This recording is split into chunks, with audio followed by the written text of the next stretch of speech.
ఏ బాటైనా పర్వాలేదంట, సమయంతో సాగటమే మన సింపుల్ సిద్ధాంతం.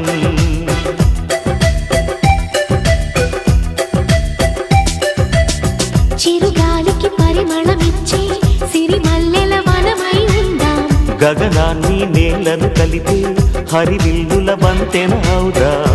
ఆనందం అంటే అర్థం మనమందా, ప్రతి పూట పాటై సాగే హుషారు సరిగమలో. ఎన్నో ఎన్నో రాగాలుండే సంగీతం కాదా, చల్లకి నవ్వుల కేరింత.